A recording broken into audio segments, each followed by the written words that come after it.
दादा, अरे 7 दिवसावर आले लग्न, सगळी तयारी झाली, पण फर्निचरचं काय? गृहवस्तू भांडार 10 ठिकाणी फिरण्यापेक्षा आपल्याला हव्या असलेल्या वस्तूंच्या हजारो व्हरायटीज एकाच ठिकाणी पाहायला मिळतात, फक्त गृहवस्तू भांडार मध्ये. अहिल्यानगर शहरामध्ये सध्या ठिकठिकाणी हनुमान चालिसा पठण आणि धार्मिक कार्यक्रमांचं आयोजन अत्यंत उत्साहात केलं जाते.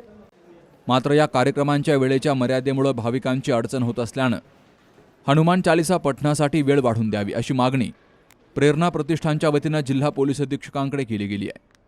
शहरात हनुमान जयंतीपर्यंत रोज हनुमान चालिसा पठण, देवी देवतांची भक्तिगीते आणि अनेक धार्मिक कार्यक्रमांचं आयोजन केलं जातं.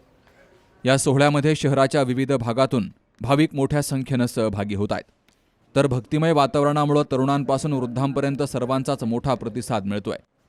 भक्तांची वाढती संख्या आणि कार्यक्रमाचं स्वरूप लक्षात घेता ही वेळ रात्री 11:30 ते 11:45 पर्यंत वाढवून द्यावी अशी मागणी निवेदनातून केली गेली आहे. प्रेरणा प्रतिष्ठानच्या शिष्टमंडळानं पोलीस अधीक्षकांची भेट घेऊन या धार्मिक भावनांचा विचार करण्याची विनंती केली आहे.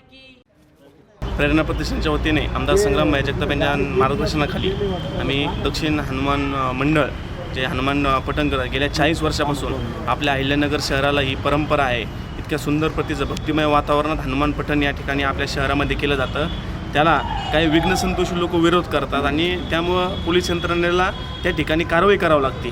त्याचाच एक पाठपुरावा म्हणून ते टायमिंग वाढवून घेण्यासाठी आम्ही आमदार साहेबांच्या मार्गदर्शनाखाली SP साहेबांना भेटलो आहे. SP साहेबांनी त्याच्यामध्ये सकारात्मक भूमिका दाखवून भक्तिमय भावांनी चालणाऱ्या या हनुमान चालिसाला त्यांनी वेळेत पूर्ण करावं आणि थोडाफार आम्ही जो टायमिंग आपण मागितला आहे त्याच्यात आम्ही सुधारणा करून वाढवून देऊ असं आम्हाला आश्वासन दिलं आहे. त्याबद्दल मी पोलीस प्रशासनाचे आणि SP साहेबांचे देखील आभार मानतो आणि मी सर्व हिंदू बांधवांना विनंती करतो की हनुमान जन्मोत्सव लवकरच येत आहे, तर याच्या माध्यमातून जो आपल्या भागात वेगवेगळ्या ठिकाणी हनुमान पठण चालू असतं हनुमान चालिसाचं, त्या ठिकाणी सर्वांनी या हनुमान चालिसाचा जावं ही सर्वांच्या वतीने विनंती करतो. दक्षिण हनुमान मंदिर त्याचप्रमाणे प्रेरणा प्रतिष्ठानच्या वतीने SP साहेबांना निवेदन देण्यात आलं की जे आपला हनुमान जन्मोत्सव पुढच्या महिन्यात साजरा होणार आहे, तर आपल्या अहिल्यानगरची परंपरा आहे जी पूर्ण भारतामध्ये तिची प्रशंसा होती. तर ती जी परंपरा आहे की त्यामध्ये प्रत्येक एरियानुसार आपल्या कॉलनीमध्ये गल्लीमध्ये हनुमान चालिसा आयोजित केला जातो. ते संध्याकाळी आयोजित जातात कारण आपले जे काही कष्टकरी असतील, गोरगरीब असतील, जे कर्मचारी असतात किंवा जे हातावर पोट भरणारे सर्व जे काही हिंदू बांधव आहेत ते त्यामध्ये सहभागी होतात. तर त्यामध्ये टायमिंग थोडासा उशीर होतो. तर त्यामध्ये काही पोलीस कर्मचाऱ्यांनी त्यामध्ये अडथळा आणण्याचा प्रयत्न केला होता. तर आम्ही SP साहेबांना भेटून हिंदू रक्षक आमदार संग्राम वतीने जगताप यांच्या वतीने निवेदन दिलं की जो काही टाईम असेल तो थोडा वाढून देण्यात यावा. तो SP साहेबांनी बी ती विनंती मान्य केली. श्री दक्षिणमुखी हनुमान सत्संग मंडळ ला काही 2-3 दिवसापासून काही गोष्टींची अडचण येत होती.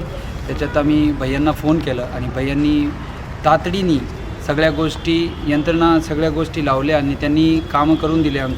सोबत आमचे बनसोडे भाऊ होते, आमचे खताळ साहेब होते. बरेच लोकांनी आम्हाला सपोर्ट करून हे सगळी कागदपत्र तयार करून ती परमिशन घेऊन दिली. त्याच्याबद्दल भैयांचं खूप खूप खूप खूप धन्यवाद. खूप खूप मनापासून आम्ही समाधानी आहोत की आमच्या नगरला असा आमदार भेटला आहे. यावेळी सुरेश बनसोडे, वैभव ढाकणे, मंगेश खताळ, अतुल कवळे, सनी करणे, रुपेश शिदोरे, सुनील जांगीड, रमेश शहाणे, प्रवीण परदेशी, नपन भंडारी, संतोष मेहत्रे, बंडू शिंदे, आनंद राठोड यांसह प्रेरणा प्रतिष्ठानचे पदाधिकारी, कार्यकर्ते मोठ्या संख्येनं हजर होते. Shubham Pacharne, C news Marathi, Ahilyanagar. सुनबाई, आजही चहा काल सारखाच बनव. अगं, कोणती नवीन चहापत्ती आणली आहेस का? काय ग, कालच्या चहाचं रहस्य काय आहे? प्रत्येक चांगल्या चहासाठी आवश्यक आहे राजहंस दूध. चहापत्ती तीच, फक्त दूध नवीन. तुम्ही फक्त दूध बदला. राजहंस दूध आणा आणि असा मस्त चहा बनवा.